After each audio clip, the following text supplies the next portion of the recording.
Talking Ballers faithful, welcome back to another episode. This is Season 2, episode numero 8, here with our boy Kevin Davis. We're talking ballers. Let's get it.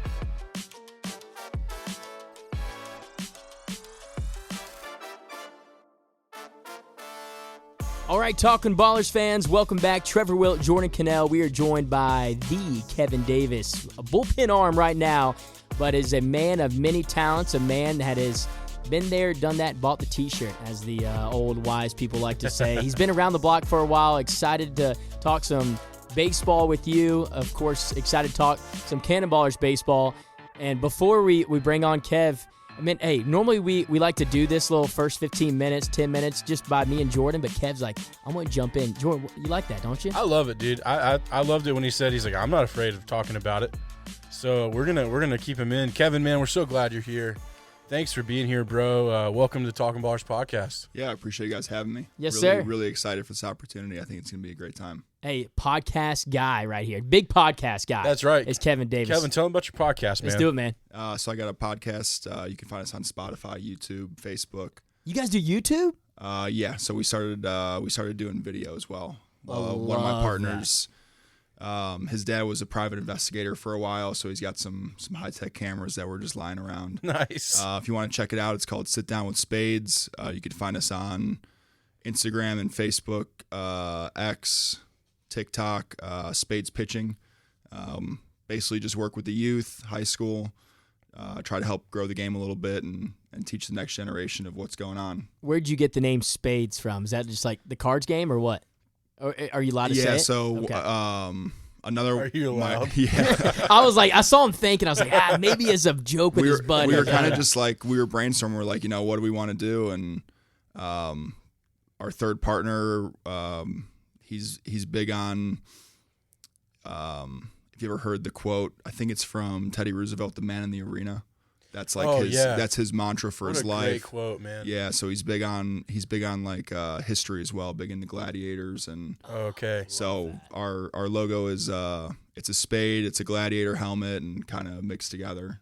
Just sounded kind of cool when we were That is talking cool. about it one day, and we're like, all right, let's roll with it. Dude, this could be the Gladiator, man. This I could love be, that. could be the new nickname for you, man. But excited to have you on, Kev. And do people call you Kev? Is Kev cool? Yeah, you can call me whatever you want. I like Kev, man. I don't think I've ever met a Kevin that's not been Kev for me. But 6'9", right-handed pitcher is Kevin Davis. And this past week, the Kannapolis Cannonballers, we'll go ahead and jump into it. Again, lost 5 of 6 on the road. It was a pivotal week down there in Columbia against the Fireflies. Tough week, man. Tough week. Lost all 5 of the games by just 1 run. Yeah. And it was a week where, again, you had some guys shoving where you guys were, again, the bats needed to be able to provide a few more runs. We're not able to do so. The bullpen, a couple games, ended up not being able to pick up the starting pitchers, and vice versa, right? Starting pitchers ended up being picked up by the bullpen and scored a lot of runs in one game, but it seemed like it was playoff baseball. Is that what it almost felt like down there for you in Columbia? Yeah, it was a really fun series. Obviously not the results. Yeah. But it's the kind of baseball that you look forward to playing. It's something that JD and Chad were talking about the whole time. This is the baseball that you live for. This is why we play the game. Wow. It's not about just going out and blowing teams out left and right. Like after a while, that kind of gets old. Yeah. I mean, it's fun, but those are the games that you live for. The games where every pitch seems like it's the most important. And win, lose, or draw, like you're learning stuff about yourself. You're getting better. You're making mistakes, and if you learn from them, you're going to improve. So, yeah, record wasn't what we wanted it to be or what it needed to be for where we're trying to go. But I think as a team, like, we're going to grow a lot from that week. Yeah. That's a great perspective, man, and especially when you have a South division that is as tight as ours is right now. Right now, Columbia is sitting up top. Augusta's 2 games back. We're 2 games back, and Charleston's 2 games back. That is a loaded South division. It is. It's still feasible as well, so we're not saying it's not. Yeah, like crazier things have happened. Crazier things have absolutely. happened, so technically we would have to win 3, and then Columbia would have to lose 3. They're playing. Bad thing is they're playing a very struggling Carolina Mudcats team who was. They were a juggernaut. They were like the top team in all minor league baseball. That's what I've heard. The first 2 months of the season, the first month and a half. Yeah. They've lost like I think it's like 10 of the last 15. They've lost 6 straight now. They just got swept. That didn't happen until the old Kannapolis Cannonballers Swept by days. the Hillcats, bro. Yeah, and the Hillcats, they just ended up taking that, and they were first and second going into it. So the Hillcats just clinched the North Division right there. Again, Augusta, they're going to be playing the hot Lynchburg Hillcats, which is nice for us. So maybe Augusta, they lose a couple in a row. And then, of course, we're playing Chucktown, we're playing Charleston. So, again, there's still a possibility right there, but we just really hope and pray that the Carolina Mudcats end up finding what was been lost over the last couple weeks. So, you never know, but excited for a few more weeks and a few more days of baseball. Tuesday, Wednesday, Thursday, we're going to finish out the first half. Very, very weird, but it is cool, man, that even last week Mikey Kane came on, and he was just talking about how Chad Pender says, hey, this game matters. Every game matters. Every pitch. Yeah. And for you guys and for you, a baseball journeyman, I would like to call you, every single pitch matters for you, doesn't it? And so every single night, whenever you're going out there, are there times where you almost find yourself being more competitive? And you can be candid about it, being almost more competitive than some of the other guys that are maybe going not even through some struggles, right? Whether you're going through a good spot or a bad spot in your game in that week. But you've been around. You're 26 years old. You're like, hey, every pitch stinking matters for you, Kevin Davis. And another kid may be like, just a bad week. You know what? I'm going to throw it in this week. And you're like, oh, my gosh. If I was given that opportunity. Do you have those emotions throughout the week? It doesn't even have to be from this past week. It could be every week. It's a tough question. I mean, it's different as a pitcher, I think. It's very much so a team sport. And the way that I kind of look at it is, as a pitcher, if I'm doing the best that I can for myself, the team will benefit. And so it's not that you're going out there like saying like, oh, this is about me, I've got to do my thing, or if someone makes a mistake behind you, you're holding it against them. But it's like, hey, like I've got to do my job. Yeah. Like this whole game right now is revolving around me for the 10 to 20 minutes that I'm in the game. As a reliever, like most of my career, I've been a one-inning guy. They're throwing me out there for multiple innings at times here, so it's a little bit longer. But for those 10 to 15 minutes of the day, it's on me. The game doesn't start until I say go. And so the best way that I can help the team to be better is to be the best that I can be. Yeah, and to do your job. Whereas like maybe on the hitting side, there's sometimes where getting a hit isn't the best thing that you can do for the team at that time. Maybe you can, hit that sac fly or move the guy over on a ground ball to the opposite side, something like that. Where with pitching, it's very much so around the person that's on the hill. Yeah. And there are times when you're out there where it's the loneliest place in the world. And there's also times where you're out there where you feel like you can't miss. So it's something I talk to with some of the younger guys here and try to get them that perspective where every pitch does matter. Every game is super important, and maybe it is the last one you ever have. But there's more to it than just what's happening in the moment. There's always something positive you can learn from what happened. I'll be the first to say it. I had a terrible week.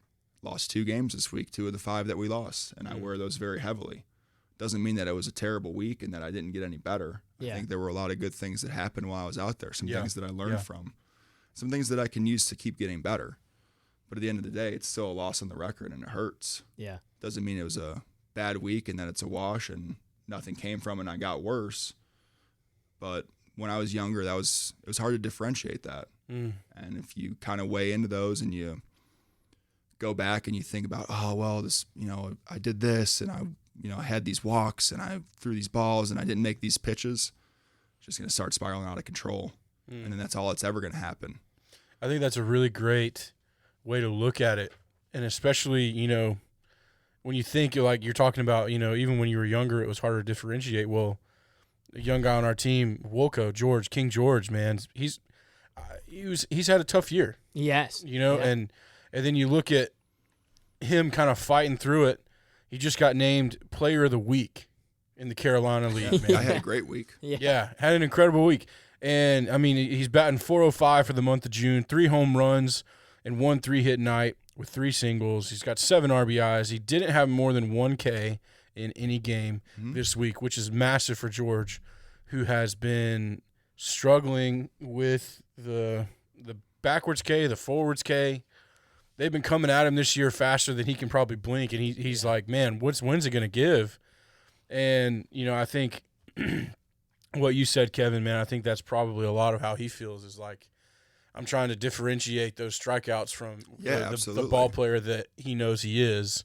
And like with you, man, like it's such a great, man, I love how you said that. And I think that's a massive deal, not just for a baseball player, but in life. 100%. Which is awesome. So that's, man, love that. And for you, real quick, kind of speaking on that as well, George, I know we had him on last year, so I doubt we'll have him on this year, and maybe we will in the future, but he just had Chicago Sports Network following him around for, I think it was bits and pieces. It was like a 24-hour time frame or 48-hour time frame, and then they waited a month. They came back the next month. 19 years. Could you imagine? No chance. I can't wait to get to your story of of where you were whenever you were 19. The people y'all are gonna freak out whenever y'all hear what this guy was doing at 19. But just thinking about 19, I don't even know what question to ask. How could a 19-year-old have that all on you at one time? How did Bryce Harper do that back in the day? No idea. It literally makes no sense. I don't know. I might struggle with it now at 26. Yeah, we were talking to Mikey Kane. We were walking back to the car, leaving the podcast. He's like, Trevor, he goes, I had so much fun.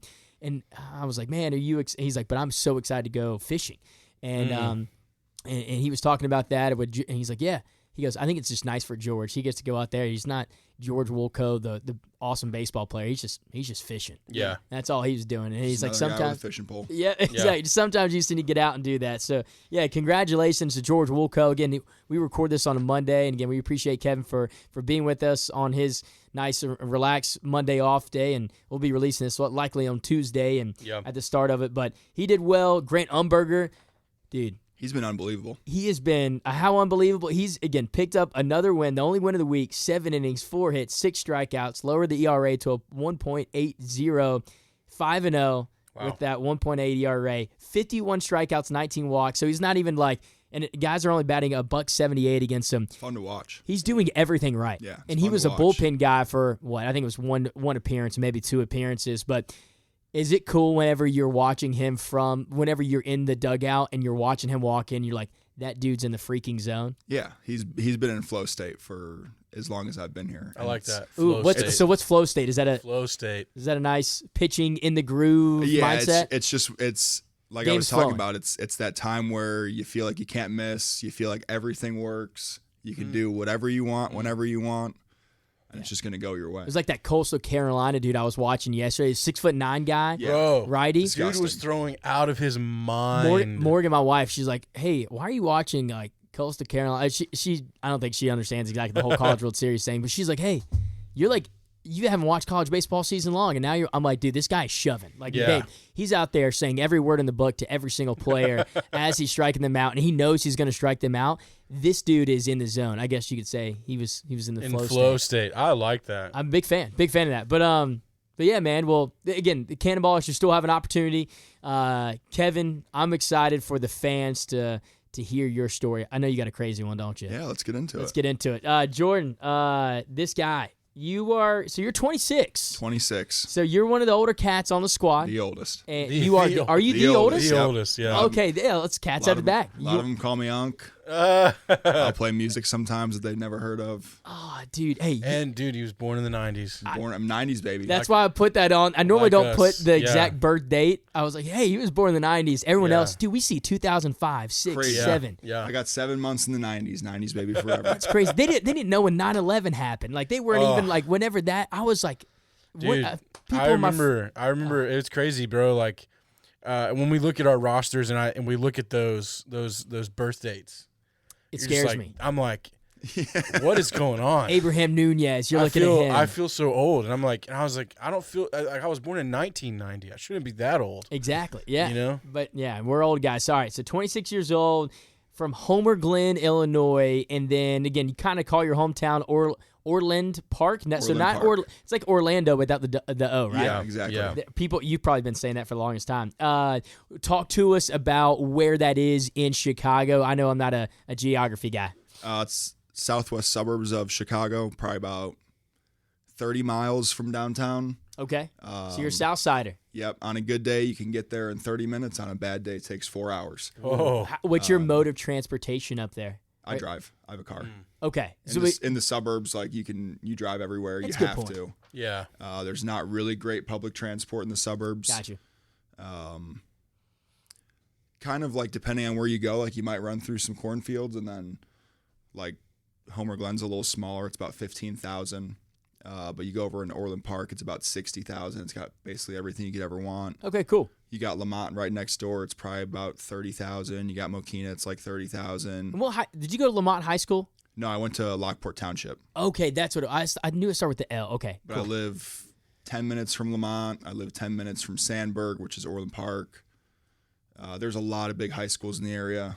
4,000 or 5,000 students at each one. Sports was it Sports big? are very good. Yes, sports are very good there. And so you're near where you're from, where George Woolco is from as well, Yes. right? Kind of within 20, 30 minutes 20, of 30 him. minutes. Love that. All right, he's a big old boy. He's been big his entire life. You've been big your entire life, right? Or no? Yeah, for the most part. Okay. When Yeah. did you hit that growth spurt and you're like, holy The crap, big I'm tall? one. So I mean, I would like. This is gonna sound crazy to say, but like I wasn't that big in the beginning of high school. I was 6 foot, Okay. which is pretty tall. But Jordan, how tall were you? At the beginning of high school, Yeah. I was the same height I am now. Were you? So you're like 5'10"? I was 5'10". compared to where I finished, like 6 foot's not that tall. Yeah, correct. It's not.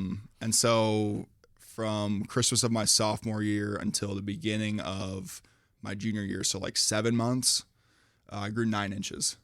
Wow. Yeah. Dude, do you feel like was not Iron Man, Superman, or I guess you could say, whenever he was just kind of going through it all, or oh my gosh, who's Captain America? Captain America. Basically, whenever he was getting in at the very beginning, they're like, hey, we got to find a soldier who's just small and just weak, and we got to make him strong. You put him in that big old machine, and they make him big. Did you feel like you were just going through that almost every single day in bed, where you're like, Mom, why is my body aching? 9 inches? That is crazy. So I got lucky. I never really had growing pains. Wow. I had growing pains, and I was like 5 foot nothing, bro. I had a lot. I had Like, Mom, I'm lot, 5'2" now. a lot of stretch marks. Oh, that okay. a lot of them never went away. Were you a big dude? No, I was like 6 foot, 140 pounds, Okay. and then I was 6'8", 170 pounds. So imagine just like I could hide behind a stop sign. I couldn't chew gum and walk at the same time. You're a baby deer, bro. Yeah, I broke several fans in my bedroom putting on clothes. Oh A lot of concussions walking through doors. no. Ouch. So that was fun. Wasn't very good at sports. I was so uncoordinated. Didn't play much in high school. Yes. I remember you said that when we were talking before the podcast. So I think that's something I kind of want to touch on. So you were a two-way guy in high school. You pitched and you hit, but you said I mainly rode the pine pony. Yeah, so I think my senior year I had like 30 at bats and like 10 innings. Wow. That is wait, all right. So, did you play any other sports? I was a bowler until my sophomore year. Bowling Ah. runs in my family. Where the arm strength comes from right Yeah, there. my dad and my grandfather are both Hall of Fame bowlers. They both bowled on Oh, the PBA actually? tour for a while. That's yeah, amazing. Oh wait, so they're like pro Hall of Fame bowlers, or are they like Hall of Famers in like Chicago? Chicago and Illinois. Really? So have you been to the local gym that we like to call Foxfire? I have not. Bro, we could. So we're We doing can- this at Village Chapel Church right now, we can guys. set this up. We could walk there right now. We could walk there. We could cut the and- podcast, go bowl a game. I don't would have my s- stuff with me. I wouldn't want to Oh, go. it's So got- do you have a ball? It's real. I have several. Yeah. Okay. Do you have a glove? Do you have powder? Talk to me about your bowling game, Mr. Mookie Betts. In my bag, I've got some new skin because there's a lot of blistering in bowling when you bowl a lot of games. Like there'd be some days I'd bowl 10 or 15 games in a couple hours. Wow. I would usually carry 3 balls with me, but I probably got about 7 or 8. My dad's got a couple hundred. Whoa. I got a pair of shoes. I've got some tape in case I need to change the size of the thumb hole throughout the day. And that's about it. Dude, Foxfire Lanes. Isn't And, it Foxfire, right? Foxfire doesn't know what's coming. Hey, it is so good. Like, the place is stinking awesome. And you could grab a baseball right now, and if these walls were torn down, you would be Yeah. able to hit it with the Really? baseball. It's You it's can long literally, toss there from here. yeah, it's literally on the other side of the trees that Okay. separate this. That's Well, hilarious. I don't want to get your hopes up. I go maybe once a year now. Oh, so. I mean, I wouldn't bowl. Well, I just sit back and probably drink a couple adult beverages I and feel watch like it bowl, I but, feel like that would be the most enjoyable thing to do when you go with someone that's good at bowling. and just watch them. You go ahead, bro. I'll hang back here. I'll do my thing. Yeah, I'll do my thing. Yeah. Let you. Is there any other bowlers like out there on the baseball team right now? Do you know? I'm not sure. Do many people? Most baseball players are more into golf. I don't like golf. I'm very bad at it. Yeah, I I can. don't see like it. things I'm not good at. Oh, I want to be. Smart. I want to be good at golf, but I'm not. Yeah, so tough. so Yeah. difficult. I love it so much. It's the best. It's the worst. But anyways, all right. So, dude, you barely played any baseball in high school. Yeah. So what? So we were looking back. I think it might have been through your Instagram with Eli Fugit and getting our incredible Eli's the man. clubhouse man. Yeah, Place wouldn't run without him. you just what? This place wouldn't run without him. Oh, there's no doubt That's right. about that, man. Shout out to Eli. Every single week, I think we do an Eli shout out, and he's That's always right. one of the first ones to listen to the pod. And he always texts me or he'll come up, Trev, hey, good pod this past week. That's right. His pod, if I don't think you haven't listened to it, we interviewed him. I think it's one of our highest rated pods. It Check is. it out for sure. It's It's- our highest streamed episode. It's incredible, and it's People- probably because he's related to 90% of the people in Kannapolis. So his family's ginormous. Roots run deep. Yeah, but and it's like still climbing. Like people still go back and listen. it's awesome. Probably because we mentioned him every pod. Yeah. So Yeah. you'll have to go back and listen to it. But so Mr. Kev, how did you play? Like, why weren't you good at baseball? What were you good at? What were you good at on the baseball field if you were put out there? At that point in my life, nothing. I was so uncoordinated and underdeveloped. Like I just wasn't an athlete. Like I couldn't dunk until I was 21, and I was almost 7 feet tall. Why did you play? How did you make the team? Oh God, I don't know. Because you had a big school. Yeah, Were y'all good at baseball, like the actual team? not as good as we should have been. Okay. My 4 years of high school, the big three sports, we were terrible. We won one football game in 4 years. Nice. Basketball wasn't very good. Baseball was mediocre. Yeah. But I mean, I was always good when I was younger. So I had the love and the passion of the game from when I was a kid. Okay. And then sophomore year, like right before I started growing, I had like gained interest in pitching. I was a catcher before. And so I started working with the pitching coach from my high school and had like a pop in my elbow one day and like couldn't bend or move it. So I went to see a specialist, found a crack in the growth plate, went for an MRI, found some loose bodies floating around. So like cartilage breaks off from the capitulum head, which is like the bottom of your humerus. And so go under the knife for that at 15 years old, which is pretty awesome. Get that taken out. Oh my gosh. No fun. No, not at all. No fun. And it's not like another surgery where like you have like a repair of like a tendon or something and you kind of like slowly build up through it. Yeah. The way that they did it was they shaved all the cartilage off my bone. And being as young as I was, you can still grow it back, but they had to do a procedure called microfractures where they popped holes into the head of the bone so the bone marrow would leak out. Okay. So the first like 4 months of recovery was just waiting for it to grow back. So I couldn't do anything. So you weren't even good at baseball, and you had to get recovery. You had to get surgery because of baseball. Yeah. No offense, but I mean, Yes. that's, No, 100%. Isn't that crazy? Yeah.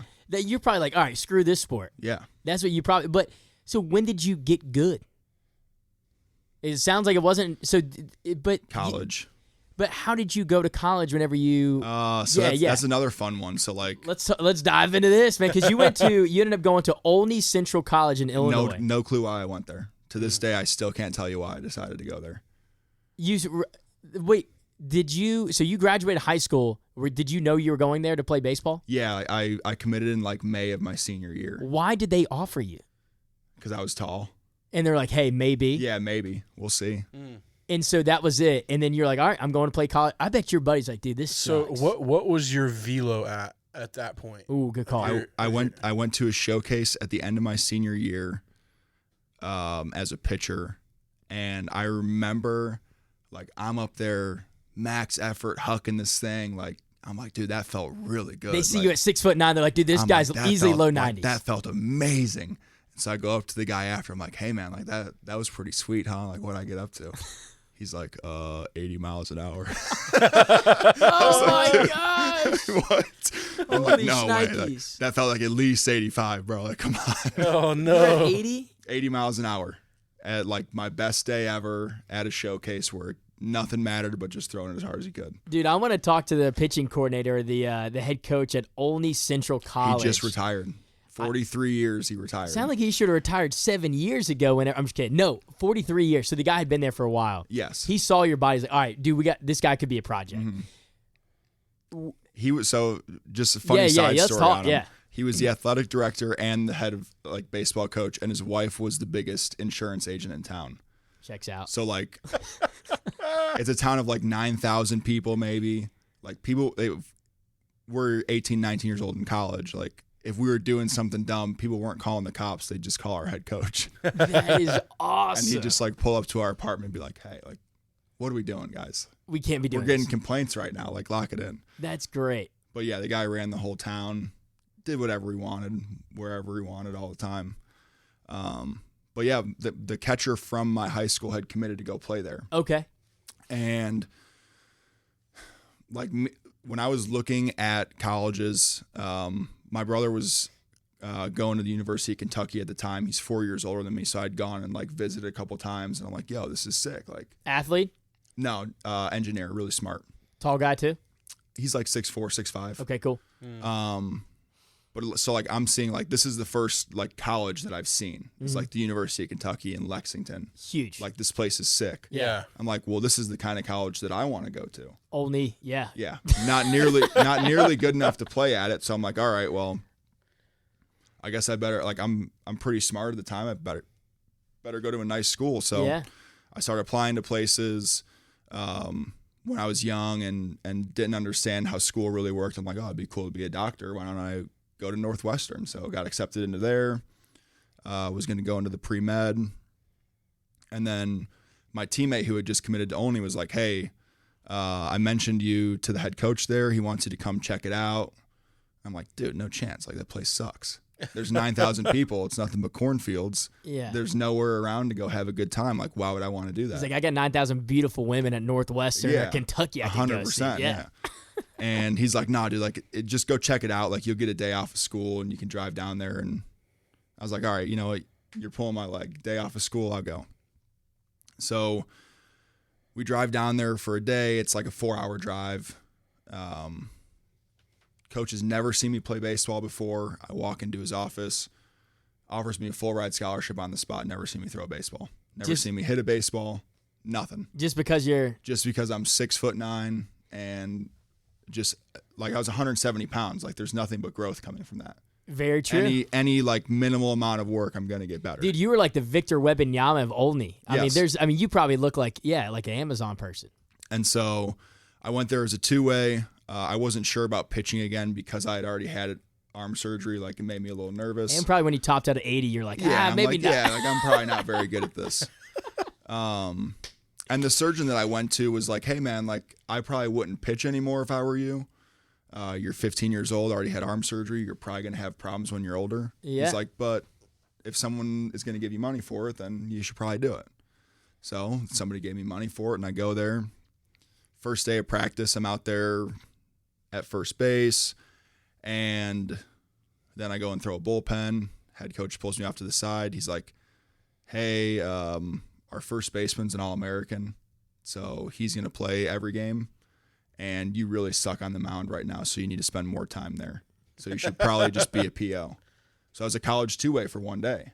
That's incredible. 1 day PO. Or no, one day college first baseman. Yep.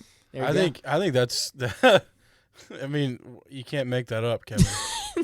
and then from there, man, you spent the summer 3 straight years playing for the St. Cloud Rocks in the Northwoods League up in Minnesota. Yes. And man, that's a historic summer league. And Did you use that to help like get you like playing actual good baseball? Because did you play fall ball with them or with Olney or? Oh, yeah. So or did you get to play in the Northwoods League before you got a year into Olney or no? Okay, so this So, is as soon as you got 1 year Olney, then you I played played Northwoods. after my second year at Olney. My first year at Olney, Okay. I played in the Ohio Valley League Okay. for the DuBois County Bombers. So fun sidebar here.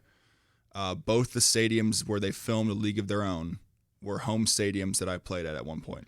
No way. DuBois County Bombers played where the Peaches were at. How about that? And then Evansville is where the main team was at. If you've seen the movie and that Yes. the Yeah. stadium with the big, Yeah. that was my home field in Evansville. Holy crap! That's wild, man. Oh my gosh! There's well, no that's crying in baseball, no Trevor. crying in baseball. And then just to go on with like the Hollywood scene, if you've seen Eastbound and Down, Oh, with Kenny Powers. yes, Yeah. the stadium where they filmed all of the Mexico stuff is where I was at for spring training this season. That's crazy. In Mexico. In Jalisco, yeah. Oh, dude, you've played it. You've dabbled with some really high end Man. productions of baseball productions. Yes. So, dude, all right. So you're playing, Northwoods League. You're doing only, but going into your first year only. Did you play at all? In the fall, yeah. So the So way that was 2018. yeah, the way junior college works, fall is like kind of when you get recruited. Okay. Like the whole point of junior college is 2 more years of recruitment time. Yeah. Right? Like no one's like, oh, my dream is to go play junior college baseball and then go get a job. Like it's a tool. It's a tool. We talked about it last week with Mikey. It's like the Right. Jordan is like, hey, it was the transfer portal. Yes. That was Before that- the transfer before the portal. transfer portal. Yeah. Yeah, that was like the normal thing to do. And so fall is when you do all of like your showcases. So you'll go and play other junior college teams, maybe during the week. On the weekends, like we would go to Indiana State. We would go to University of Southern Indiana. We would go to Western Kentucky. We would go to Milliken. We would go to Grant Park. And so you're going and you're playing like the JV squad from Southern Indiana. So you're playing a little bit higher level ball, like a Division II team. I think they're Division I now. When I was Yeah. there, they were D2. The coaches from their team are getting their JV guys some time. They're also looking at guys to maybe bring in for the following year. Okay. And then like an event like Grant Park, you go and play other junior college teams. Westfield, Indiana is like a hotbed for baseball. I don't know if you're familiar with it. They have this insane complex. There's probably 30 or 40 fields there, massive indoor. And so high school, there's a lot of tournaments there on the weekends for recruiting stuff. Junior college, you'll go there. You'll play other junior college teams. They'll bring Okay. in all the universities from the area. They'll come and check guys out. So fall is all about recruitment. So that's what that is. And then spring, you go and if, maybe a team comes back to check up on you that saw you in the fall. Wow. And so the way that I got to upstate, the first games we'd play every year, we'd take a trip to Myrtle Beach. Dirty Myrtle, baby. Which we Yeah. as the players had to pay for. Oh, jeez. We had to pay for. Yikes. We Were had there to, guys who were like, screw that, I'm not paying for it? yeah, and they couldn't go. Oh my gosh. We had to pay for our uniform. I mean, they would do like You had to pay for your uniforms? yeah, they would do like fundraiser stuff where you basically just ask people for money. Yeah, exactly, dude. And if you didn't raise so much, you either paid it out of pocket or you stayed home while everyone went to Myrtle Beach for spring break. Man. I'd ask the head coach, the athletic director / insurance lady, I'm like, hey, give me some money, bro. I'm 6'9". Let's Well, go. I don't think he had much either because I remember there was one day he sent me to the gas station to get gas for the golf cart, and he hands me a gas can, hit the keys to his truck, and $1.30, and I was like, I started laughing, and he's like, "What's so funny? We need gas." $1.30. $1.30. Dude, you give that to George Wilco right now. You tell him to go get gas. He's like, dude, I mean, that's gonna give you nothing, man. It gives you half that tank of gas. Back then, you probably get a full gallon, maybe. Yeah, maybe all right, not. come on, I'm not that old. I know. Yeah, that's a good point. But no, so we go to Myrtle Beach, and at this time, our center fielder was a sophomore who'd already committed to Upstate. Okay. And it's about 4-hour drive from them. So they come out to see how he's playing one game, and it just happened to be a game I was starting. Ended up throwing really well. I had like 10 punches in 4 innings, gave up 2 runs. How were you throwing that good? Like, how hard were you throwing at that time? I think I got up to like 85. That's crazy. And so like that is nuts. throwing well, we were there for 6 games, and just the one game I started, they happened to be there to see our center USC fielder. Upstate from Yeah. Spartanburg. And so that's how this game works. It's like right place, right time, Yeah. kind of out of your control. And so they offered me, and I went back to only for a second year to develop a little more and maybe see if there was more out there. And the offer I got from Upstate ended up being really good. So Yeah. I was like, you know what? Baseball is better in the South. I don't like playing in the cold. Amen. Yeah. They're giving me good money. It's Division I school. And bro, you came to the South, bro. Like Upstate and Spartanburg. Oh, yeah. Spartanburg. Spartanburg is Sparkle South. City, baby. Yeah, that's right. Sparkle City. They call it that? Yeah, Leonard Skinner coined it. They used to spend a lot of time out there. No Leonard Skinner? Yes. That's wild. I love that, dude. Get all Spartanburg. So USC Upstate for you was that where really you kind of felt like a lot of development started happening for Oh, you? yeah. So, again, like, everything has been, like, a month before I'm supposed to go there, whole coaching staff gets fired. Wow. At USC Upstate? Yes. Oh, no. Whole new coaching staff comes in, don't know them, never met them, never seen me. And I'm like, Did you have the beard? Did you have the beard back then? no, I didn't start shaving till I was 21 or 22. You just couldn't. Like you just couldn't. Just couldn't grow anything. And then I just woke up one day, hair started falling off the top of my head and growing into my chin. Yeah, amen to that, brother. Yeah, I think we can all attest to that. Except for George, got the best set of hair, man. He always wears a hat though. But big hat. So yeah, so like I'm committed there. It's late enough in the year where if I decommit, I'm going to go somewhere as a preferred walk-on and have to pay out of pocket. Yeah. I'm like, well, thank God my manager up in St. Cloud was familiar with the coaching staff that took over. They were coming from Morehead State. Mike McGuire, he's the head coach at Winthrop now. He brought Kane Sweeney as a hitting coach, who's now the head coach at Upstate. They just went to their first regional, so shout out to him and them. Yes, they did. I saw that. I was like, yeah, wait, it's awesome. That's Kev's people. It's awesome. Patrick McGuff was the volunteer. He's now the head pitching coach for the ACL Brewers. So I ran into him earlier in the year. Oh, that was that's really cool. Yeah, whenever we played the Mudcats. And then Adam Brown, who was the pitching coach at the time, and he's now the hitting coach at College of Charleston. There we go. So So you had some talent there. On that. Yeah, really, really good staff. They taught me a lot of good stuff about the game, how to play the game the right way, how to go about things, and how to put a focus on winning. That was a big thing there, and kind of just like getting after it, putting the work in. Yeah, and pitching in the Big South, man, it's no joke. Like, No, we ran into a lot of good ball players there. yeah, a lot of people don't understand the difference in college baseball.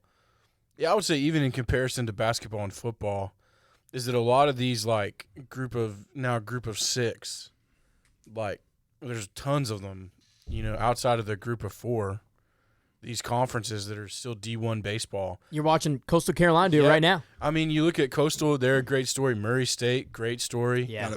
A couple of guys I know play there. Really? Shortstop and one of the pitchers, yeah. Wow. And you look at what's going on with them, man, and the head coach literally talks about, he's like, we don't even charge admission to our home games. Whenever he said that, and then I saw that outfield, like there's Yeah. holes in the outfield Yeah. wall. Like that's crazy. Good baseball can come from anywhere. Yeah. And basically what I noticed, the top end players are all good. It's just the amount of depth there are at smaller schools. That's right. So when you go and play someone like, we would go and play Georgia Tech, Clemson, South Carolina, you're getting deep into their bullpen of guys that don't play, and they're still coming out with top end stuff. Yeah. You go to see a mid-major, like we get into the deep part of our bullpen, we're maybe throwing some freshman lefty that's like 84, 85. Like you're not going to see that at Power 5. Yeah. But on Yeah. the weekends, my first full year there, our Friday night guy was an 8th rounder to the Tigers up to 98. Our Saturday guy was a 13th rounder to the Phillies up to 98. Yeah. Our Sunday guy transferred out to Oregon State the year after and was the best closer in college baseball. Our shortstop plays with the White Sox, Jason Matthews. We're seeing Mason Miller twice a year from Gardner-Webb. We're facing Zach Neto at Campbell. We're seeing Thomas Harrington at Campbell. We're seeing R.J. Pettit at Charleston Southern, another like 10th rounder. Like there's a lot of good And these ball are out just there. these are just names that are coming Yeah. to the Just top of on your the mind. top of my head. Yeah. And you think about like just the talent that comes out. That's what makes baseball, I think, so difficult. Like when, even like he was saying at a mid-major, you hop out there on a Friday night for a weekend series at a mid-major, you're still getting like stuff, Oh yeah, you're gonna see good ball. Yeah, and I think that's so exciting. And even here in North Carolina, I think we have a lot of Division II schools that are incredible. Hell yeah. Like Yeah. Catawba. Catawba. Like, dude, Catawba is like the creme de la creme of Division II baseball. They are. You go out to their stadium and you look at their banners, you're like, whoa, they've been winning Division II World Series since the 40s. Yes. They've been winning regionals and super regionals since the 30s. Yeah. And I'm like, in my brain, I'm like, why are they not D1 yet? Pull a Cal State Fullerton, go D1 and just baseball. I know a lot of teams around know? here, they won't even scrimmage them because Yeah. they're same thing with Charlotte basketball. There's a Queens basketball up the road. They're now in I think the Sun Belt, right? A lot of teams, they wouldn't even scrimmage them Division I because they're like, hey, they're probably going to beat us, and then it's going to demoralize our team. Yeah. Months before our actual basketball D1 season starts, so we're not going to do it. Yeah. Again, JUCO ranks are so much like. Were there any like JUCO powerhouses that God. were up there in like the Illinois? And so the conference I played in was the Great Rivers Athletic Conference. My freshman year, Wabash Valley was number 5 in the country. Okay. John A. Logan was number 10. My sophomore year, Wabash was number 1, and Logan was number 5. Wow.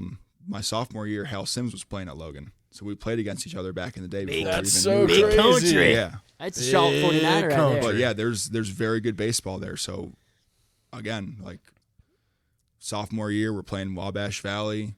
Antoine Kelly Jr. is throwing against us. He's in the big leagues now. Yeah, I could probably couldn't even count on 2 hands the amount of draft picks that I played in that conference in junior college ball. that's so cool. So there's talent everywhere. Everyone's got a different story and a different path to how they get to it. Yeah, so let's see. So go back to you at USC Upstate. So you get just 1 year there? I played 3 years. Oh, no, sorry. Yeah, not 1 year. Sorry, that was the only you ended up getting a second one You in. took the 5th-year seniors. Yeah, because did. you had the COVID season Yeah. you're talking about, and then you had senior season in the 5th year. That your 5th year, was that your exemption from the COVID season? Yes. Yeah. And then, so that ended up being, well, again, that ended up being your worst statistical year. It was atrocious. Why? And then, but your 2 years previous, right? So we'll say your real junior, real senior year, dude, you had a sub-2 ERA. You were locked. I mean, you were lights out. Strikeout to walk ratio was really solid as well. Opponent's batting average was atrocious against you. Is that whenever you were getting up to the high 80s, low 90s? Where was your pitching development at those times? So my first year at Upstate, like I said, walking to a new coaching staff, they've never seen me, I've never seen them, don't know what they're about, and they're like, you're way too big to not throw hard, or way too tall, but yeah, we got to move some weight, we got to throw the ball farther, we got to eat some food. So I started gaining a bunch of weight. By the beginning, so like I said, 170 pounds my senior year. By the end of junior college, up to about 200 pounds. for 6'9", that's not all great weight. Like, I'm freshman, sophomore in college, first time on my own. Like, you're doing your things. Yeah, doing yeah. my things. Yeah. And I really started to lock it in when I got to Upstate because I had gotten there and I'm like, oh, wow, everyone here is good. Like, I'm at the bottom of the totem pole. Everyone's working hard. Everyone's working hard. Yeah. And so I think by the spring of my first year there, I was up to like 230, 240. Wow. And the last game that I pitched that year was at Floor Field in Greenville and had hit like 93. So I'm like, okay, it's starting to come together. Yeah. Season gets banged for COVID. I still had a lease in my apartment. South Carolina was pretty lenient with the rules. Chicago was not. So I stayed in South Carolina. I went to South Carolina for a lot of things Yeah. during COVID, man. Yeah. I stayed in South Carolina. I had access to my field. We had like some weights and stuff that were out in our batting cages, so I was able to work out and throw every day. And I picked up a job working for Shipt grocery delivery service. So I was working, Nice. delivering groceries, Nice. training baseball. By the time we got back in August for my fourth year, I think I was 280 pounds. Opening weekend, I was sitting like 94, 95. And that's when like people started calling and paying attention to what was going on. So have a really good year that year. And then go and throw again in the Northwoods, have a really good year there, end up being selected to the All-Star team. Yeah, I saw that. Extremely hopeful going into the draft. Like, got some teams that are reaching out. Like 10 or 15 teams are on the radar. Whenever they say you're on your radar, are they just calling you like, "Hey, we have our eyes on you"? Yeah. So, and this was all stuff that I was learning on the fly. I didn't have anybody kind of guiding me through it. I was just walking through the dark with my eyes closed. But the way that it starts to work is someone calls you, they get information from you, and you get like a draft prospect number. And if you don't have one of those, I don't think you can get drafted. Okay. So like that's the first big step. Like, hey, now you're in the database. Now they're sending you questionnaires. Now you're filling out all these different papers, information. You're going to doctor's appointments. You're going to like advanced eye doctor appointments. Like they want to know everything. Yeah. You're like I'm calling my dad like, hey, I need records from my surgery 7 years ago. Like we need to pull these out ASAP. Or Dude, I only know where my birth certificate's at. exactly. I mean, asking about surgery. I'm 21-year-old, college kid. Yeah. You have no clue. I got no clue what's going on. Yeah. And so like all that stuff starts happening and the ball's rolling and you're like, oh my God, like this is real. Like you're here. And so, yeah, going into the draft, like I've got 10 or 15 teams that are reaching out. They're talking day 3. Like I'm not a big time prospect or anything, but I'm getting a chance. Yeah. And so draft comes and goes. Orioles called me in like the 20th round, wanted to give me like $20,000. I had a year of school left. I was getting more than that in scholarship. And I was like, hey, like, can I get a minute to think about it? And they're like, nah, we'll find someone else and hang up. Whoa. So, yeah, I mean, that's how it goes. It's crazy. So go back to school. And now I've got a taste of it. I'm like, it's right there. Like I can do this. Yeah. And so I go back for my 5th year and I had been pretty dialed in with my training and my nutrition and everything and like doing things the right way. But I took it to the next level going into this 5th year. And I was like tunnel vision, like I'm making this happen. I'm doing what I got to do. Like I'm setting my own destiny kind of thing. You were almost like a professional baseball player mindset in that 5th year. And I was doing all the right things and I was working hard and taking care of business and the results weren't showing. And so then I started spiraling out of control. And I kind of became a pretty terrible person, if I'm going to be honest. Yeah. I lost a lot of friends that year. And it wasn't out of anything other than I was so focused on what I was trying to do that I didn't have time for anything else. And to someone on the outside looking in, I totally understand how selfish it looks. I got in a lot of fights with my coaches. It was a really tough year. It was a really bad year. And then of course it shows on the field. Things start going bad. Mind starts racing when you're in the game, trying to be perfect. Something doesn't go according to plan and the day's ruined. So it was a really, really bad year. And it put me in a bad spot where when the season ended, nobody's calling, nobody cares what I'm doing anymore. And it's like, God, I guess baseball's over. Like 5 years ago, I thought it was over and I didn't really care too much. And then I really found like the love and the passion for it again. And I'm like, hey, I'm going to go for this. I'm going to do it. And it was right there at my fingertips. And I felt like I did all the right things. I felt like I made the right moves and it didn't work. And so I'm scrambling now. I don't know what I'm doing in my life. School ends. I go home. I'm 22 years old now, out of college. Like, kind of got to start taking care of yourself. Can't rely on the parents anymore. You can't work at Shipt all your life. Yeah. And my parents were more than willing to help me, but I felt it as a 22-year-old young man, like, hey, I got to start doing something. And if I want to keep playing this game, I got to find a way. So I found a new pitching coach.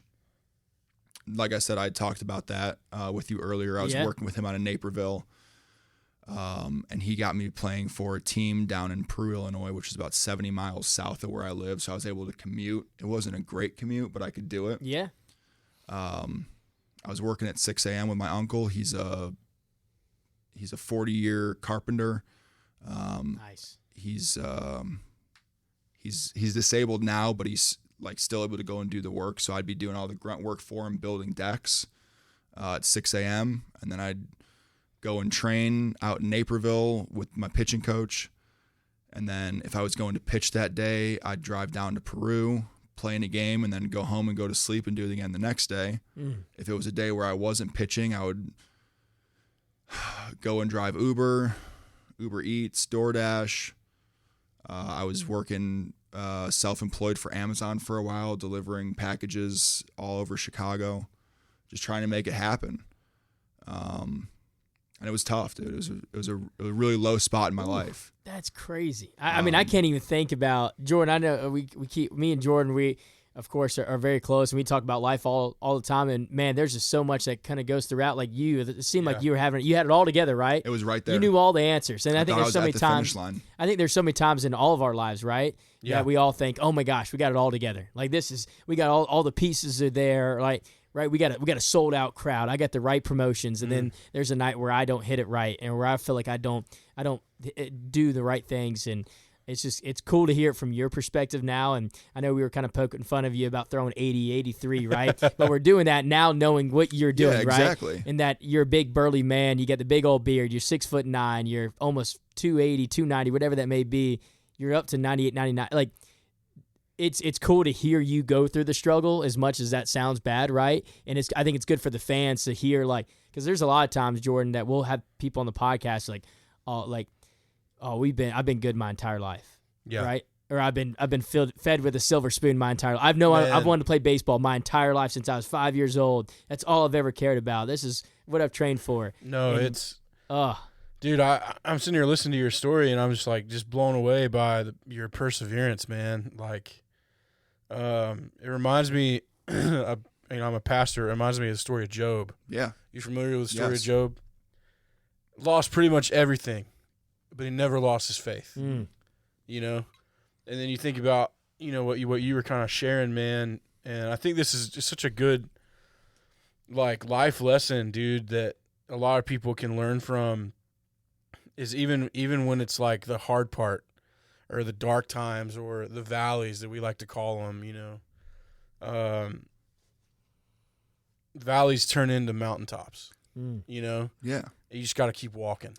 And I think that's such a powerful message, bro. And thanks for being open to share that. A lot of people like to brush that stuff. No, man, sweep it under a rug. What made me who I am. Yeah, come on, and that's so good. And you can tell about who you are. Even meeting your parents, they came in for a trip. It wasn't it. Yeah, it was your parents. My first home series here. Yeah, a couple of weeks ago, she came up. She goes, "Hey, that UPS thing, can I Oh, that's why you're such a good delivery. That's why you want to be a delivery guy. Because man, my mom, she worked for UPS for a long time, right? 30 years. And so, dispatcher for 30 years. Dude, this is a fun story, real quick. Jordan, we were doing the UPS delivery thing that you have to announce, right? Mm-hmm. So we kept doing it, of course, every single game. And I had this crazy white lady come up to me 3 straight days, and she's like, "I worked at UPS. Can I do that?" Mm-hmm. I'm like, "Who is this crazy lady?" I had no clue who she was. Absolutely no clue. I think she might have introduced herself to me, but I think she said, "Hey, my son's Kevin Davis."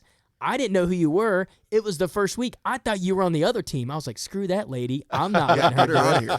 And so someone came up to me, one of my workers in the yellow jersey, like, "Hey, this crazy lady keeps coming up and asking to be the UPS kid. It's a kid. It's not an adult." She's persistent. And dude, she's like, "Hey, I'm leaving on Saturday or Sunday. Can I stink and do it?" I'm like, "Yes, ma'am. Sure. I will have you as my." I find out. I should have already known, but it's me on game day. I'm going a million miles an hour. I find out that it is his freaking mom. Yeah. And then he comes out, walks her out to the mound. It's a beautiful thing. The husband's down there. It's beautiful. And she wears the jersey. She's like, "I worked there for 30." I'm like, I feel like an idiot. I felt so bad. Well, but now the delivery thing makes sense. The funny part is I'm in the clubhouse. I'm getting ready, and someone comes in. They're like, "Hey, your mom's on the field. Can you come out here?" And I'm like, What the hell do you mean? How does she keep ending up places? Because she's persistent. I think it was the night before we had the surprise party for Eli, and I told my parents, I'm like, "Hey, I'll be out in a little bit. We got a surprise party. Our clubby just graduated college, so we're gonna, go upstairs." Yeah. And I'm standing there, and all of a sudden I turn around, and my parents are up in the office with us. I'm like, "How the hell did you get in here?" Yes, that's like where that are you? Night, I saw you her just again. keep teleporting places. Like, we didn't come all the way from Illinois to not do this. Yeah, I love that so much, man. So there we go. So the UPS. So you were delivering Uber Eats. You were doing that. Bouncing bars on the weekends. Oh, I can see that. Yeah. Hey, before we keep going into a little bit of baseball, I know you played indie ball. I know we probably got another 15, 30 minutes, 20 minutes with you. I know it's going to be a little bit longer one, but guys, this is a different side of a player that we have probably never experienced before. Again, we normally with the cookie cutter, hey, baseball player my whole life, been a Yeah, stud. yeah. This is a cool one right here. So again, apologize, or I guess unapologetically, this is going to be a little bit longer. But for you, going back, did you ever see like old girlfriends at the time? They're like, dude, you're a stud now? Because you went from being 6'2" to then 6'9", not being able to grow any facial hair. You grow maybe not a couple inches, but almost 100 pounds. You have a beard. You're probably going back there like, who's that Brad Pitt looking guy? And then you're like, that's me, Kevin Davis. I mean, let's be honest, Kevin Davis, is a pretty good looking man. He's a tall Hey, glass thank of you. water, man, or Pretty- tall drink of pretty water. good-looking Or man. what's that water you're drinking? What's it called? Saratoga. Yeah, you're tall Saratoga, man. And I asked Sinibaldi if I could try one today, and he said, "Oh, I guess you don't make any money." I said, "So you know what? I'll go buy one of myself." Justin, he's my roommate. We joke around a lot. It's pretty solid, man. I'll give it to you. It's there good you go, water. Justin. Good water. You're a legend. When he walked in with the Saratoga bottle, I was like, "That's a good call on the water bottle." I thought it was champagne because I was Dude, like, I'm kind of bougie when it comes to my water, anyways. Like You I like are. Evian Yes. and I like Saratoga. yeah. Topo And Chico's my favorite. the first time I had Saratoga was I'll share this with you guys, was when my wife and I stayed at Saratoga Springs Resort Yes. at Disney, and they have like just the bottled water like that just in the rooms and in the store, and dude, Give me Food Line brand water, bro. Put that in my body, man. Let it flow out my body It's 2 a solid, seconds it's later. a solid bottle. Yeah. It's a solid bottle of water. So, but whenever man. you returned, so again, you said you were kind of doing some bouncing as well. Did you see people from back in the day? They're like, "Holy crap, little Kevin." Yeah, so even when I was in college, I was back home one time, and I went over to one of our favorite restaurants. It's this Chinese place called Mo's Kitchen. Best fried rice I've ever had. Amen. And I'm sitting there, and I see my sophomore head coach from high school. He was my social studies teacher for 2 years, head coach of me my sophomore year, and he doesn't even know who I am. I can imagine. I'm you like probably looking at him, looked like very I'm like, different. "Hey man, like how are you?" He's like, "Oh, I'm doing all right. Just I'm trying to get my food." And I'm like, "Sweet dude, how you been? What's new?" And he's like, "I don't know you." And I'm like, "Dude, are you kidding me? Like I was in your class for 2 years. We used to talk every day, and you were my coach." He's like, not ringing a bell. Like, who are you? And so I stood up. I'm like, "Dude, I'm Kevin." Like, he couldn't believe it. Didn't even know Yeah. who I was. I can imagine that would be I can imagine it would probably be very shocking. Yes. Yeah. Ugh. Especially because even when he walked in here and shook my hand, I was like, "Good Lord." Yes. You know, get the like, whole George Woolco it's a- thing. Yeah. Yeah, like I thought George was tall and big, and then He's got a beard, so it makes him look at least Kevin 3 Davis inches walked bigger. in, and I'm like, "Did I I've just?" also got 7 years on him, so give him True. some time. Yeah. He'll dwarf me at some Kevin point. Davis has got like the man. It's like man energy. You know what I mean? Correct. Thank Yeah. you. Yeah. It's And like then I'm a grown man. George you know? Woolco, he's got the puppy energy, the young Yeah, puppy energy young still. pup. He's maturing a lot. Again, we can talk about that in a minute too. Yeah, But yeah. dude, so all right, so you get through USC Upstate, you get through all your training, you're doing all that. Walk us through. So I know you ended up playing that one kind of prospect league, summer ball league, and then you ended up signing Evansville in the Frontier League. Indie ball 2022, 2023, sub 2 ERA. You're dominant again. Like you're still rocking and rolling. What was indie ball like for you? How was that in that 2-year kind of process for you? So it's funny you ask, like, what was it like? You're probably looking for horror stories or for me to be like, "Oh, it sucked. It was terrible and life was awful." I was talking with Mikey Kane about this the other day because he was a JUCO guy that ended up going to Oregon State. Cream of the crop. Like, Oh, yeah. I mean, they have everything you could ever Poor want. Val's, they there. can do it all, Yeah. man. And so we were talking about this. He's like telling me all this, we got all this great stuff, and these like people are cooking food for me every day, and they're making me smoothies whenever I want them. People are like rubbing my feet if I ask them to, like anything you could want. And I bet there were still guys there that complained about it. He's like, "Oh, 100%." And indie ball is the same way. And I understand it now, like seeing more of the game as I've progressed through like higher levels. I feel like I've been taking steps forward and seeing higher levels of baseball and the treatment players get.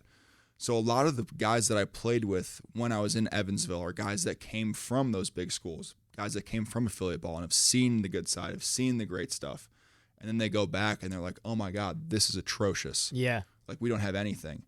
I came from having nothing. Like, even at Upstate, we're a small mid-major. We don't got a ton of money. Correct. Like, they took good care of us, but it's nothing like some of these other places. Right. Not like Kentucky, not like even a No. UNC Charlotte or whatever that may be. Yeah. And junior college didn't even have a locker room. I mean, like our apartments were across the street from our field. Like you just get dressed in your bedroom and then walk over That to is the ball so field for the JUCO. day. I love that. And so like I'm moving up. Like now I'm at Upstate. We've got a locker room. Someone's giving me a pair of shoes. Like this is awesome. Yeah. And then I get to indie ball, and oh my God, there's food in the fridge. There's stuff to drink. You're getting paid. People are giving me money. It's Yeah. not much, Yeah. but people are giving me paychecks. Can you And tell them real quick about how much your paycheck was? My first paycheck, I got there. I think I got 1 week of pay, and it was about $200. Love that. And I still remember going home that night and laying in bed and just holding a paycheck in my hands and just thinking to myself, this is the most amazing thing that's ever happened. Yeah. I'm doing the same thing I've been doing for 20 years, and now someone's giving me money for Now you're it. getting that bread, man. You're not delivering bread. You're getting the bread. That's how that's working. And so, yeah, like my first year there, like it was pretty amazing. Yeah. Um, You shoved. yeah, I threw pretty well. What were you up to? 95, 96, 97, 98 yet? 97, 98. Okay, so you were at that. All right. I was a lot more inconsistent. Like I'd have one outing where I was 88, 91, and then the next one I'd be like 96, 97. Holy No crap. clue why. It still felt the same. There's just a lot of moving parts going on. Yeah. So indie ball for you was kind of like a proving ground for. I think it sounds like kind of a proving ground for yourself. Yeah, like And then from indie ball, this is so cool. You sign. You're picked up by the Braves de Leon. or Bravos de Leon. Leon Yeah, in Leon, Guanajuato, down in Mexico. playing for the Leon Braves, man. It's pretty cool. And we kind of talked about this, but Mexican League Baseball, for those of you who don't know, it's like next level. Like the fans are crazy. They got like cheerleaders. It's There's- insane. It's wild. It's bro. one of the You one of the know- wildest. If you're a fan of baseball, at some point you've got to go to a foreign baseball game. I So, want to do that because I'm like a. Mexico. DR is very similar. I've heard. I've been trying to get a job over there. It's a different. So you loved it, or no? Yes and no. Like look, it was another one of those things. It's like I said earlier about junior college. Still no clue why I went there, but I'm glad I did. Yeah. Would I ever want to go back? Absolutely not. Okay. Maybe I'd go back to Mexico. Well, I think one of the things that I picked up from what we were kind of talking before is, you said like you were kind of talking about like culturally it's cool, but you got to face some incredible. Dude, it's former really, major really good leaguers. baseball. Yeah. And especially my first year there. So prior to that, they were allowed 7 imports per roster. And they can hold about 27 active, and they'll keep like 30 to 35 because there'll be guys that are phantom DL, Right. guys that are on the DL. And so there was a lot of cheating going on in the league, ways around import rules. And by import, just to the people out there. Anyone that's not a Mexican-born citizen. Yeah. Or anyone that doesn't have like a Mexican citizenship. So like Okay. we had guys in our teams what they referred to as pochos. They were dual citizens of the States and Mexico. And so they could play as Mexican. They didn't count against the import rule. Yeah. What was happening was the higher market teams had some sort of connection with the government. They could forge passports. Let's just say one of my teammates was Texas born and raised, 3-year big leaguer that would pull out a Mexican passport anytime we go to the airport, playing as an Okay. import. Yeah. And so like the smaller market teams were like, yo, like this isn't right. Like, Yeah. not only are you big market teams getting the best that Mexico has to offer because you can pay more, you're also getting 15 or 20 imports, and most of them are from the big leagues because you have money to pay them. Yeah. So it's just very, very unbalanced across the league. It's hard for a small market team. And so like you can, if you guys are familiar with kind of how the big leagues work with like market caps and everything, Right. like it's apparent like some teams have more money than others. And Yeah. like you look at the Dodgers, like they're so good because they can pay everyone It's all kind of the like time. a comparison between the Los Angeles Dodgers and the Athletics. Exactly. Yeah. Yeah. The only difference is there's no players union in Mexico. Yeah. So you are completely at the mercy of whoever you're dealing with. Sounds like the government is in on everything. The government and then another group that's out there as Correct. well. We won't. Yeah. We won't. Yeah. Just to keep us all safe. Yeah. And yeah. so like You know what we're talking Yeah. about. We're just not going to say it. Yeah. they went to the league and they're like, all right, well, like this isn't right. And the league is like, all right, fine. Everyone gets 20 imports. Get over it. So league opens up. Now we're getting more Dominican guys, more American guys from Venezuela, Panama, China, Japan. The league's really good now. Yeah. And so my first year there, every time I pitched, I was facing guys with big league time. Some guys with, 10 at-bats in the big leagues. Some guys with 10,000 at-bats in the big leagues. Wow. Anywhere between. Like I had 2 at-bats against Robinson Cano, 2 at-bats against Yasiel Puig, a bat against Luke Voigt, a bat against Aristides Aquino. Wow. At-bats, like 7 at-bats against Alex Amarista, like 10 at-bats against Alex Liddy. Like every time I'm out there, I've got big leaguers on my team. Like one of our DHs won a World Series with the Red Sox back in the day. That's so cool.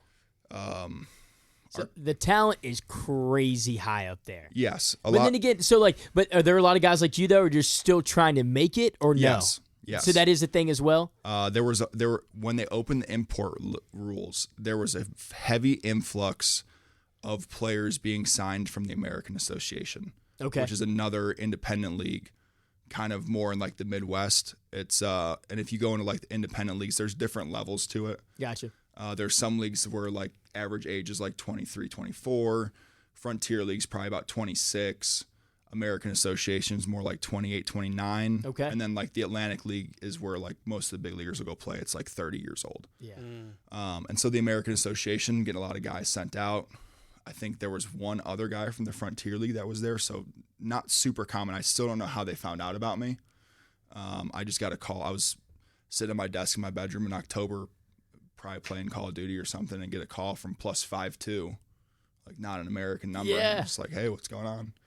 He's like, hey, this is so-and-so from the Bravos. You want to play baseball in Mexico? And I was like, I don't see why not. Talking about the Sure, Bravos yeah. in Atlanta? Or which one? Yeah, I think I you don't said the see wrong why country. not. He's like, all right, we'll talk soon. He didn't speak very much English, so he calls me back.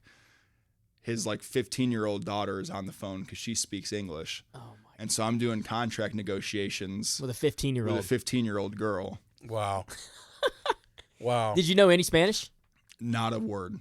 Oh, jeez. And you're like, screw it, let's do it. let's do it. Because you're still grinding. Yeah. Like you said, you were I'm going like- through the indie ball. I'm You've like, been hey, doing like, well. I'm going to go play there on import minimum salary, and it's going to be 500% raise from when I'm making it in independent Yeah. ball. So you can make a decent little living over there. I'd be over there in Mexico as an import. Yeah, I had one of my buddies. He pitched for the New York Yankees, Brody Kerner, and then he ended up going over and pitching in Mexico for a little bit. Ended up having a baby, and it was like, you know what, I'm gonna come back. Now he's retired and doing his thing. But he was like, yeah, I guess I get paid pretty decent amount. But what was living? Was it kind of was it crazy? It was okay. Okay. On like the salary part in terms of like foreign ball, Mexico's probably like lower end. Okay. The big money in foreign ball is made over in Asia. You got like Taiwan, Japan, Korea. Like they're paying a lot of money. But you got to have. It's all about resume. And so like me with no resume going in there, but independent ball, like I'm getting import minimum, which is still good. But then you got guys like, God, I bet Robinson Cano is making $50,000-$60,000 a month. Yeah. Oh wow. So like you got a good resume, you got leverage, you negotiate with them, they pay you more money. Wow. Does playing in Mexico, do you get paid more? Did you get paid more there than you get paid now? Yeah. I would did. I would assume so. Yeah. So you get paid I'd more much there. rather be here though. Oh, for sure. So which is No. which is so awesome. Which I love to hear that. So again, you went through your times in Mexico. Harry, before we get to you with the White Sox, and you rejoining the South Side Way, you got any good? Just the baseball atmosphere. What do you think that? Is there something that they do during the game that you wish that we could do? Like you wish like I could jump on the mic and start doing, or you wish the crowd, the cheerleaders, whatever that may be? Because I think about our Ajolote State Canapolis games and how awesome they are, and I only could do a certain amount with the budget that we have and all Yeah. that stuff. And then I'm like, man, we're bringing a guy who played baseball in Mexico. It is literally just a combination of so many different factors. It's almost like going to the game itself, like is the entertainment, and then the baseball is just going on in the background. Oh, I love that. Like the baseball is kind of just happening, but all the other stuff that's going on, like there's always a live band there. that sits up right behind our dugout. You can't even hear yourself think. Behind the dugout? Behind the dugout. I got told I could barely play it in center field. The music turns off from the time you lift your leg until the ball gets to the catcher, and then it's right back on. They don't stop selling alcohol the whole game. Love that. Love And that. every stadium has a bar that's inside of the stadium that stays open after the game for the fans to go to. So they get rowdy. Next Mexico level. sounds like it'd be fun. Yeah. There's a lot of Be crazy. there's a lot of brawls. I was just talking. Okay. I was talking to one of my teammates last night. He called me. They've had 4 brawls in their last 5 games. With players? Well, one of them was between an outfielder from the Bravos and the head coach of the other team. Love that. So it gets. They had a fight between one of their pitchers and their pitching coach. So in their own dugout, they're getting after it. It's just a different. It's all of the things together. Oh my god. It's just all of them combined. I couldn't pinpoint like one thing. Like, yeah, if you do this, it'll be better. It's So just, what about food? Mexican food? Ooh. Anything that you miss? there's a lot of really good stuff out there. It's either some of the best food you've ever had, Mm-hmm. Or the crappiest. or like, Oh. yeah, you're not touching it. And there's Scary. really no in between. Yeah. But being there and like it's the big leagues in Mexico. So like you're getting paid well. You're a celebrity in town. Like you're on, like we'd be in the airport watching highlights on ESPN from our games. Yeah. That's awesome. Like people know you everywhere you go. We'd walk into a restaurant. People are rolling out the red carpet. Everyone stops and stares. Hey, we know these people. They're cool. Chefs are hooking us up. You're going to the nicest restaurants in the city. It's totally affordable. So like there were some spots that I really, really liked. And León, geographically in Mexico, where's that? It is dead central in the middle of the country. Okay. In the mountains. 6,500 feet of elevation. And they have a Oh, big wow. soccer club there too. Yes, I Yeah. went to a game. Was it crazy? I'll have to show you. I got one of the coolest videos of my life. I'll show you when we get done here. It's what like- was better sport experience, soccer or baseball? Over there. Just over there. It's hard to say because it's different as a fan and a player. Oh, true. But it's the same energy. Really? It's insane. Like Golly. soccer games aren't very long. They're like an hour and a half. yeah, correct. Yeah. 45 And- minutes each, yeah. From the moment it starts till the moment it ends, it's nonstop. Baseball's the same way. Our fans never quit out. I think that's the difference. I think in international baseball culture and American baseball culture, is it's like you go to for instance you go to a Charlotte FC game or a Charlotte Independence game, it's like that. They're gonna be going crazy Yes. the whole time, but then you go to an international soccer game, like right now the Gold Cup's going on. Yeah. So the United States, we beat Trinidad and Tobago 5-0 last night, right? Our fans were going crazy. They call them the American Outlaws, right? Our soccer fans. Yeah. And it's like a club of like American soccer fans all around. Well, what's crazy, dude, is like we're not only is the Gold Cup here in America this year, but we're hosting the World Cup Yeah. Right. with Mexico and Canada next year. Yeah. Imagine if the World Baseball Classic had the type of energy as the World Cup. Yeah, that's a good point. That would be awesome. Which the World Baseball Classic it's got juice, bro. Like they come with some juice to that. It does, yeah. But it doesn't hold a candle to the World Cup, No. you know. Yeah. I that's I very would true. say it's every game that I played in Mexico felt like it was what I imagine World Series Game 7 would be like. That's Really? so cool, Yes. man. Oh, Every- that is so cool. It's awesome. Is that why you think so many former big leaguers are like, hey, you know what? I know I'm kind of washed up now, but I want to go like a Robbie Cano, like a Yasiel Puig. Do you think that's why they want to go over there? The money, and they're like, hey, this still is fun baseball. It's good baseball. Like a lot of the guys that I played with, I would be asking like, hey, like you've been through affiliate, you've been up to the big leagues. What's this like? Depending on the team, AA, AAA, maybe between AAA and the big leagues. So I mean, it's talented, very very high skill baseball. Yeah. And the money's good, especially for guys that are from Mexico or from the Dominican. Like that money goes a long way. Yeah. It's a good mean, point. So for you, after Mexico, you signed in April with the White Sox. Yes. So you were with the Bravos de León from Six April to games. April. 6 games. It was just 6? So, 6 games this year. 7-week spring training. gotcha. Yeah. And so you were there with a little bit last year, though, right? Or no? I was there the whole season last year. Whole season last year. How many? And you played How many? Pitched in 40 games. 40 games 40 last Their year. season starts February, March. Spring training, I reported like March 13th or 14th. Okay. Opening day was like middle of April. So it's almost Okay. the same as that. We just pushed back a couple weeks, basically, Yeah. right? And then so you played there all last year, yeah. And then you ended up playing there, got released at the beginning of this year, correct? Or how did that work out? Or So here, basically, how did you become a Chicago White Sox? it was things were picking up. Like I was throwing it really well out there. Struggled last year early, like big jump, different environment. Yeah, of Very course. tough to pitch at that elevation. But I learned a lot.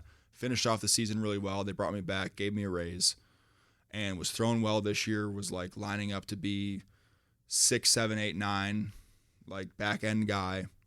And we were playing in Cabo.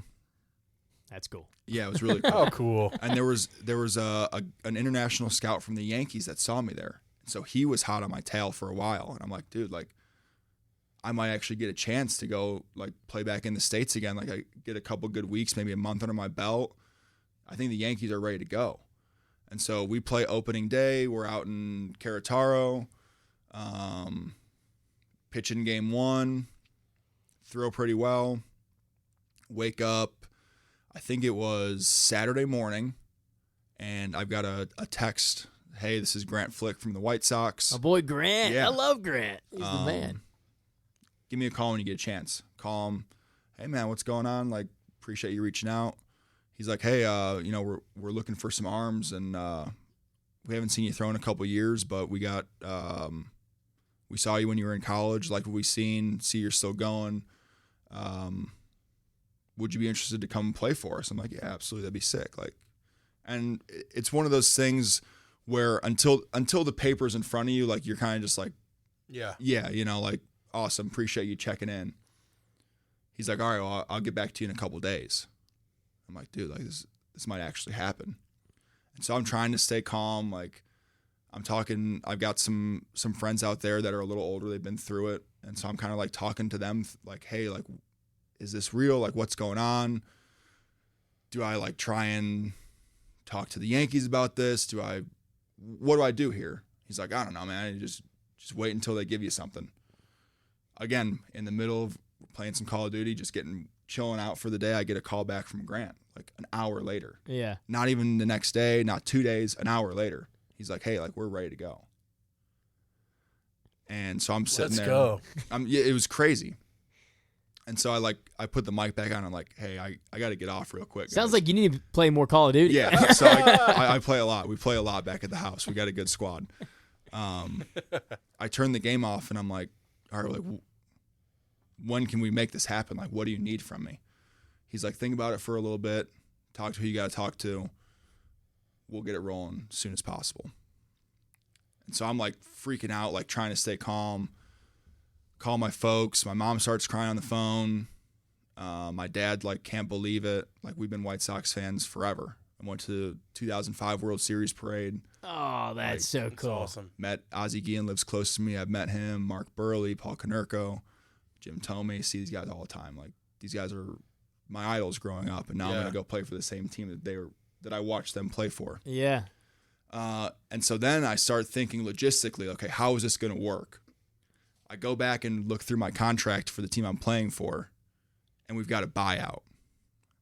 And a lot of teams, they get sketchy about buyouts at times because they don't want to pay. It doesn't go to me. It goes to the team that they're buying me from. Yeah.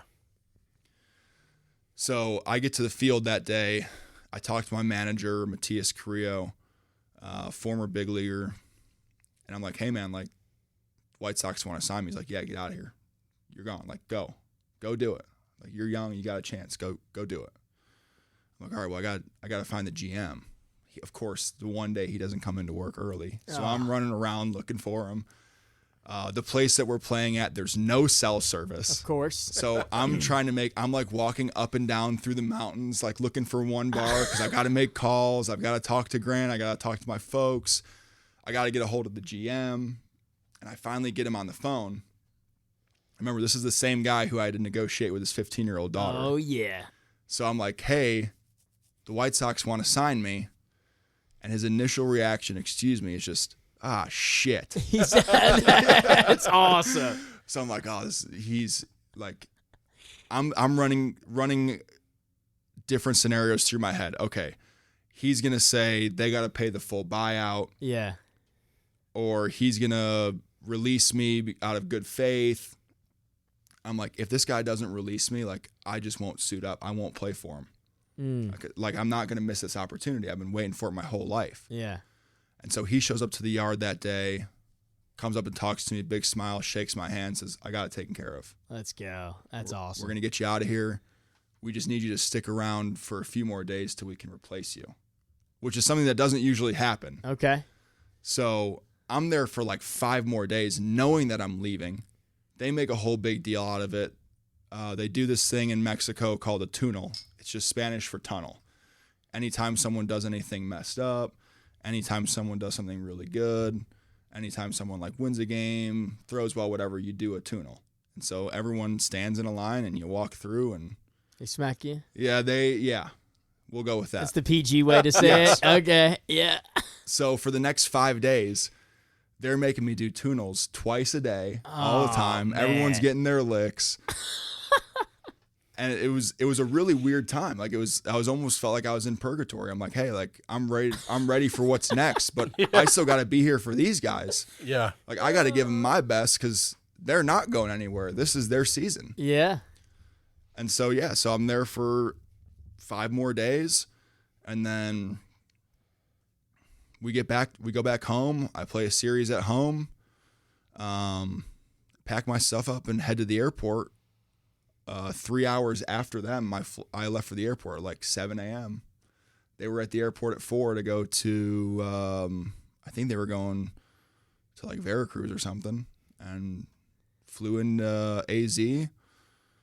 Started off there at the Complex League, and I'm like, this is outstanding. Now you're playing for your hometown squad. This is the greatest thing of all time. That's cool, man. Now you're Kannapolis Cannonballer, so we're excited, of course, to have you. You've been rocking and rolling this year, which has been a lot of fun. Again, this has been an awesome podcast. We always like to end our podcast towards the end about just talking about some of your favorite things that you like to do in Kannapolis. Oh, yeah.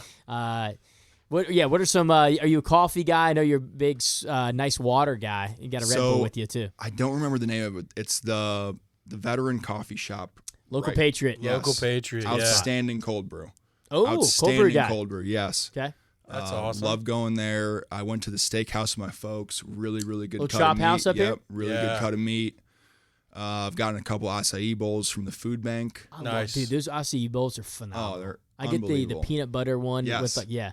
I got one. I had a meeting with your mom the other day with the Alzheimer's that's Association. awesome. Yeah. and they paid for that. I was like, let's go. I haven't gotten the chance to like fully experience it. But I was walking through downtown with my folks, and we went into the little like the downstairs bowling alley. They got the string pins. Oh, the yeah. alley Kingpin. arcade. Yeah. That place looks really sick. Like I want to go have a night there. Kingpin's cool, man. Hey, there's a speakeasy down there where it opens up into it's probably about the size of this. What's it called? It's oh my gosh, the Blind Fox. The Blind Fox. I'll have to check that So out. yeah, But you you can have smoke. to be a member. You have to be a member, but if you say you're a Kannapolis Cannonball ball player, they'll probably like. I bet you could call ahead and be like, "Hey, is there any way I Yeah. could show up?" And I bet because y'all carry a lot more weight around here than you think. And I think that you probably know that more than anybody because there's a lot of our guys who are like, Trev, I don't know, like a lot of our guys. I'll be walking them around and they're like, "Oh, like no one cares about us." I'm like, "No, y'all are pretty big league around Yeah, here. especially like this is a pretty small town. Yeah. And, Everyone knows who you guys are." and like there's a lot of people that come to the games. Yes. To me, it seems like the entire city is kind of built around the stadium. It's It a big is. deal. Like Yeah. Heck yeah, bro. and, It totally is. And that like, yeah, small town, but when you have support like that, it makes it something special to be a part of. Oh man, and Yeah. it's so different than the way it used to be. Yes. You know, our stadium used to be out by the interstate, disconnected from the city, it was awful. and Oh, it was so hard. bad. People, I mean, you could think about it. I have great memories as Correct. growing up as a kid going to watch Yeah. games at that stadium. But now, as someone that loves baseball, and I love that, like when you come into downtown Kannapolis, our stadium is like the heart of the town. It's really something special that you guys got set up here, And to it's be a so part much. of it It's is- so much fun. It's fun to watch what's going on with baseball here in the city, but Man, this has been such a great podcast. Thanks for hopping on. Dude, thank you so much for having me. You're an honorary Talking Baller now, bro, and we love the it. rest of the time. Come on. Well, hey, thanks for listening to the Talking Ballers podcast. If you'd like to support us, you can go to talkingballers.shop, TALKinballers.shop. Grab yourself some Talking Ballers merch. We have the Caniac shirts up there, T-Wilt. They're doing well. They've been doing well, man. I'm so choked up on it right now. No, seriously, no, they are doing well. And Mikey, again, he came up. He's like, dude, that was a fun podcast. He's like, I enjoyed it. That was the first one he has ever been on before. Felt really cool. Yeah. You could tell, like, he had just fun stories, and he was laughing and smiling and giggling. Yeah. And it's fun to see Mikey, the competitor, and then Mikey, of course, here on the podcast. Same thing with you. And you got your own pod. Do you want to plug the pod one more time? Yeah, go ahead. Yeah, you can find us on Spotify, Sit Down with Spades, if you're looking for the main accounts, Instagram, Twitter, or X, formerly known as Twitter, TikTok, Facebook, Spades Pitching. Do a lot of good stuff on there. Yeah. That's awesome. We'll make sure to go and support it as well. Yeah, But I love keep it. supporting the Talking Ballers pod. That's right. And again, for any potential sponsors out there, Cheerwine, hey, we're coming for you. Cheerwine Zero, Come on, Cheerwine. we're coming. Have you had Cheerwine yet? Oh, I've had Cheerwine. Okay, good. We did. I had 3 years out here. That's Oh right. yeah, dude, you're in Spartanburg. It's a good point, That's man. right, that's right. Sparky. What did you call it? Sparky. Sparkle City. Sparkle City. Yeah. Center. Leonard, that's awesome. Well, hey, baseball fans, if you would like to be a partner with us and partner with Talking Baller Podcast, you can email us at talkingballers@icloud.com, TALKN ballers@icloud.com. Man, this has been a good one. We've been talking ballers. You've been awesome. He's Kevin Davis. He's Shovin.